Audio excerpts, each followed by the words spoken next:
So here's also a question about the quality of the camera that's tracking. And you talked about radar has a sample frequency of 40,000, you could say samples per second, and the camera is not even, I mean, most cameras are not even close to that. So how can TrackMan combine radar and camera technology to make sure that you get the most accurate impact location and the other club parameters when using this combined technology? I mean, when you're combining, sensors like we are doing here, it is essential that the time base is the same, and that is what's called synchronization. And this is why, as I also mentioned in the presentation, it says on the camera it's radar synchronized. We know exactly when each frame is taken.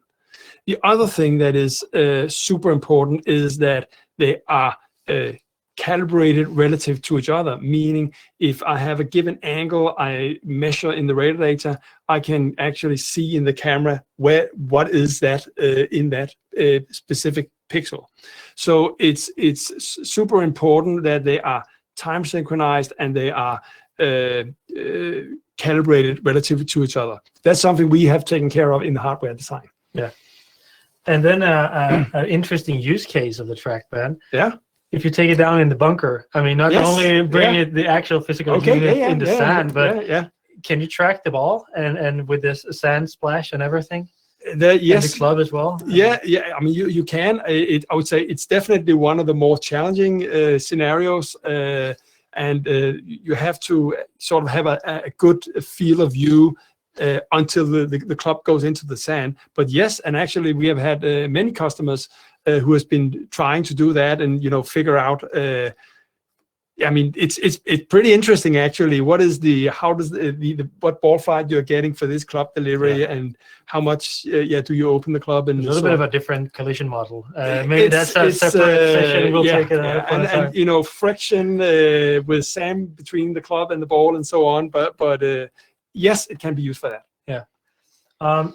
So we have some really good questions here as well. So one being, so you talked about swinging the club differently. I mean, is TrackMan capable of tracking all different swing type as accurately? Or is there more like a model that fits the tracking better? I mean, there's no you can say model built into TrackMan. It's not so that you have to swing like a robot in order to get accurate readings on a TrackMan. In no way. So yes, you can basically track every golf swing. I mean, and you can also track robots, and actually many different robots there are. I don't know if you are aware of this, but they are sort of a dual pendulum type, the iron Byron type, and there's one which more or less is a one arm swinging, so not looking like a golfer, but they actually deliver the club with a path, attack, and the speed and orientation like a golfer. So there's no swings that it can't measure. Yeah. And what about the clubs? Are there more challenging constructions of clubs or materials, or is that something that constantly is being looked into in the R&D department with the new equipment coming out and so on?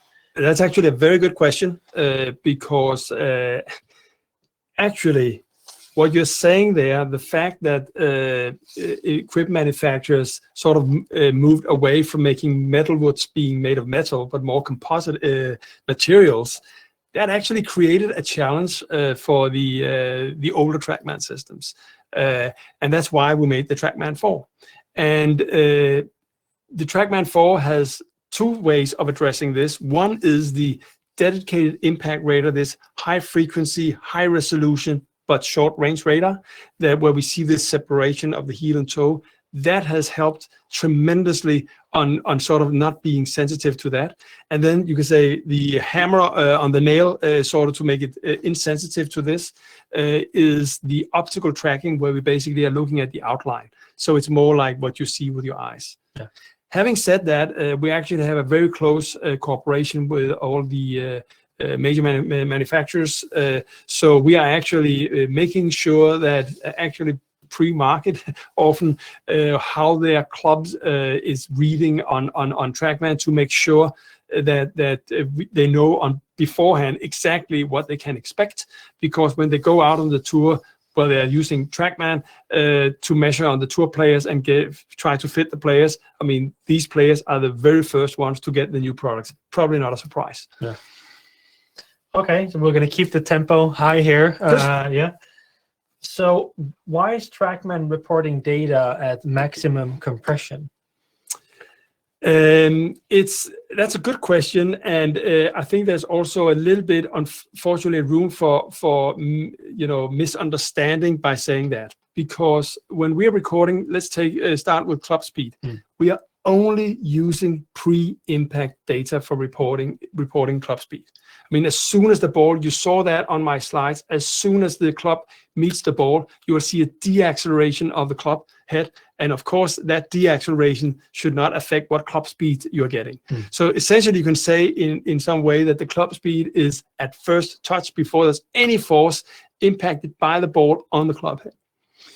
And the same thing goes actually for attack angle and club path. We are only using pre-impact data.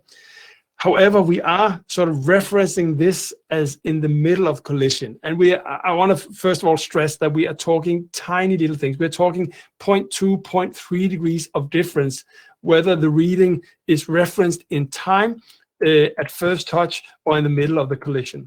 0.2, 0.3. It's just a very small. It's very tight, and it's actually it's a little bit tighter than you can say the TrackMan tolerances, which is about a factor 2 higher than that.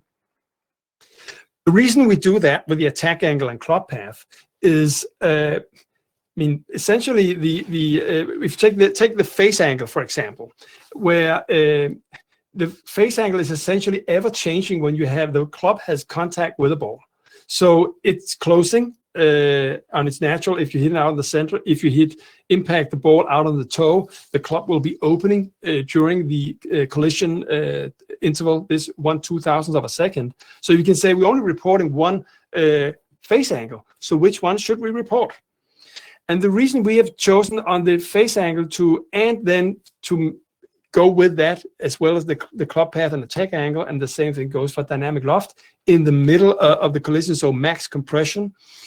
And this is because there's the well-known D-plane. Hopefully, if you don't know the D-plane, search it, look, there's a lot of nice videos by instructors and on the TrackMan blog about this, is basically predicting when you have this club delivery, what is the ball launch and the spin axis you will get on this particular ball. And in order to use that, you're sort of, since you are basically putting force on the ball through the entire collision interval, we're giving an average, you can say, of that. And this is why we have selected to reference everything to the middle of the collision interval, max compression, however, only by using pre-impact data. So, I mean, for example, if you have a club that has an attack angle of 0 and you have a lofted club, then basically it will launch the ball at at some degree, let's say 20 degrees. Yeah. Because of doing that, and this is all in physics, then the club can't do nothing but be deflected downwards into the ground. Actually, Tottleman, you can search him on the website, calls this the Newton divot. And that movement of the club has nothing to do with how you are swinging it and should not reflect your attack angle or your club path data, but it's a consequence that you collide with a ball and the laws of physics prevail, conservation of linear and angular momentum. Sorry for the little bit lengthy answer there, but no worries. We got exactly 37 seconds before we get kicked out here. So I'm going to give you you only get 10 seconds to answer this last question. That's fine. So if I have a TrackMan, how do I make sure that I stay updated with the latest innovations and updates from TrackMan on the firmware side? That is easy. Whenever you are prompted in the app, there's a new firmware, say yes. This doesn't require any subscription or anything like this. You will always then have the latest and best tracking algorithms utilizing your TrackMan 4. So that's easy. Perfect. All right. So thank you all for watching today. Visit trackmanuniversity.com for more information. Visit our blog. Visit our YouTube channels. Frederick, it's been a true pleasure to hang out with you this week. And we see you all guys soon, I hope. Bye-bye. Thank you. Bye-bye.